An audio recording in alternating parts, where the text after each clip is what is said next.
Hello, and thank you for taking time to watch my presentation on human systems in the workplace, analyzing the movie Office Space by Mike Judge. I will cover how it relates to complex adaptive systems and complex responsive processes. As a graduate student in the Texas State ALS program, I have been challenged with many projects and presentations on leadership and management, and this presentation is similar to the level of rigor that all projects in the program have required of me. Let's begin our journey. This film connects to complexity science and particularly complex responsive processes, as you have characters that find their own way of adapting and responding to being unhappy at work, having no drive or motivation to perform, and responding to an upcoming layoff by choosing to respond with some unethical behaviors. Luma 2007 states, human relating is context dependent because the way individuals perceive their environment affects how they respond to it. An individual's perception of an environment is affected by their social past experiences. Yet there is more to understand how people behave than their personal characteristics. The perceived environment in which interaction takes place impacts how individuals see their roles within, that is how they perceive the generalized other, which affects how they respond to that environment. Page 289. Office Space is a film by Mike Judge. It came out in 1999 and was produced by 20th Century Fox. It was filmed in Austin, Texas, and many of the film settings are still noticeable today, though Austin has changed a lot since then.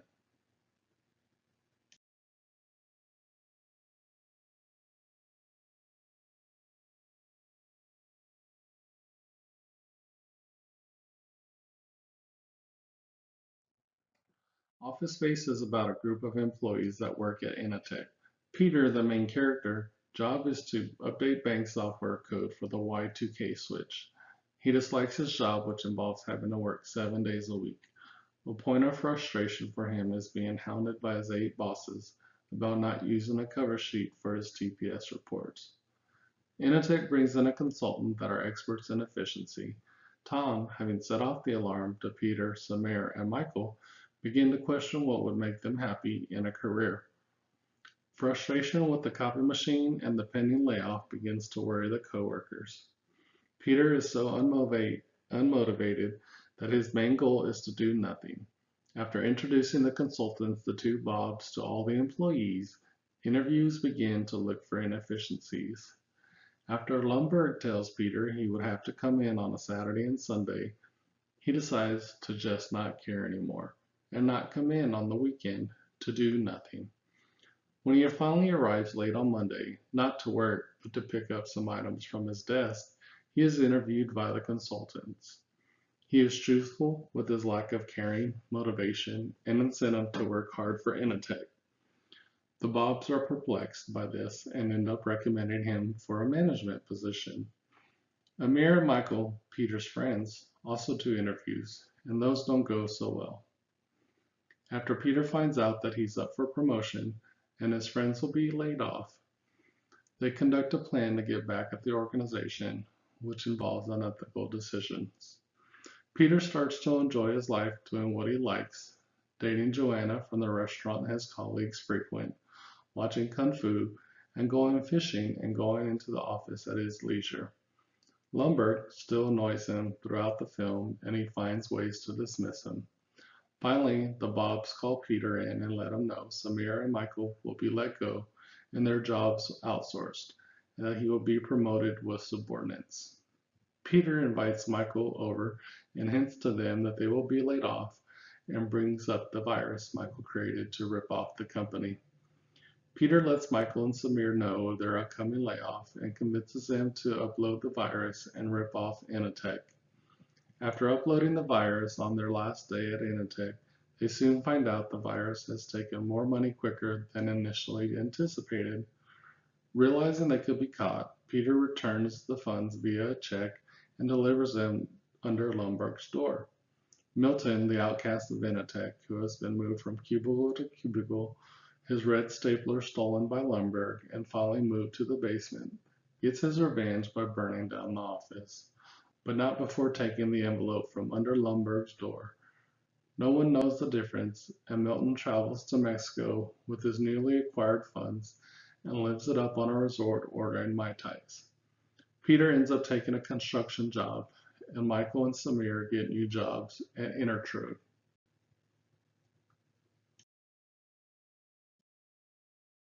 To begin this section in complex adaptive systems, it's important for you to understand what it means when I say complex adaptive systems.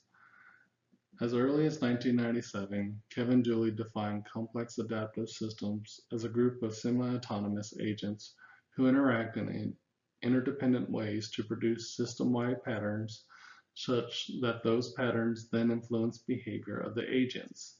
In human systems at all scales, you see patterns that emerge from the interactions of agents in that system.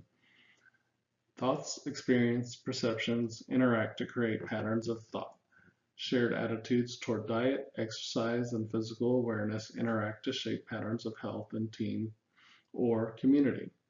In an organization or business, individuals play out their roles, relationships, and expectations to generate patterns of competition or innovation. In organizations and communities, histories, traditions, and expectations all influence behaviors to shape dominant patterns we see as the culture of that group. Human Systems Dynamics Institute 2023. De Ritter and Vanestay 2017 note the characteristics of complex adaptive systems as being complex, being adaptive, and can change under influence, evolving, and are usually open systems which are always interacting with the environment. Page 1. The systems agents in this film are employees Peter, Michael, Samir, Milton, Tom, Dom, one of the 8 bosses that Peter has to answer to, 2 consultants, both named Bob, the CEO of Initech, Bill Lumberg, and Joanna, who works at Tchotchkes, a restaurant across the street from Intertech. One example of complex adaptive systems is when Peter dislikes the environment and having to work 7 days a week, when Lumberg requests him to go in on Saturday and Sunday to play catch-up. Because he feels every day is his worst, he decided not to go in on the weekend and ignores all the calls from Bill. He decided just not to care anymore and is clearing, adapting to the environment of having been overworked. Another example of complex adaptive systems is that Michael has created a virus that would steal pennies from every transaction, though is highly unethical. Peter convinces Michael and Samir to move forward.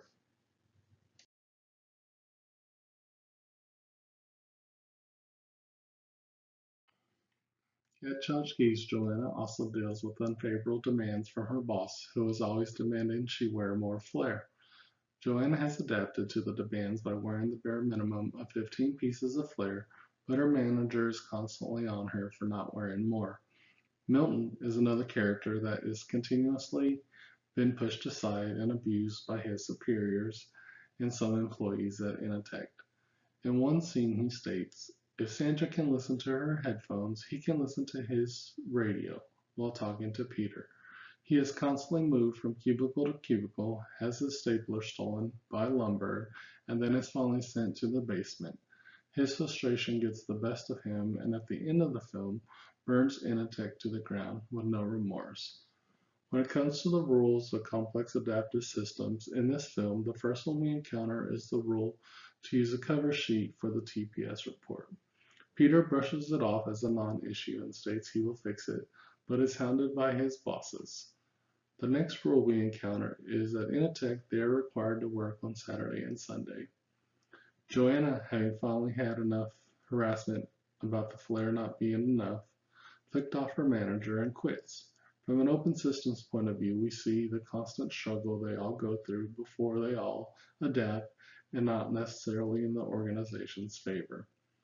Looking at office space from a complex adaptive system perspective, we can look at the systems agents, which are the main characters, Peter, Michael, Samir, Milton, and Joanna. They all adapt to the constraints being put on them, from Peter not feeling motivated and deciding to do nothing, and convincing Michael and Samir to steal from the organization. Milton adapts by seeking the ultimate revenge and burning down Initech. In Emergence Complex Adaptive Systems, Peter not coming into work on the weekend and not caring anymore as one emergence of complex adaptive systems. Also, Michael creating the virus and then the three actually moving forward with infecting the system is another example. Milton burning down the building and taking his stable is a third example of an emergence of complex adaptive systems. To understand how complex responsive processes can be applied to Office Space, let's review the characteristics of CRP. They are context dependent, part of the local nature of human action, and the perceptions affect how the agents respond. Luma 2007. Also, Stacy and Moll's blog 2018 note they are never in equilibrium, never at rest. The agents are unpredictable over the long term. There is no one locus of control, and it's an evolving pattern. The first example of CRP is Peter's perception of having to use the cover sheet for the TPS reports.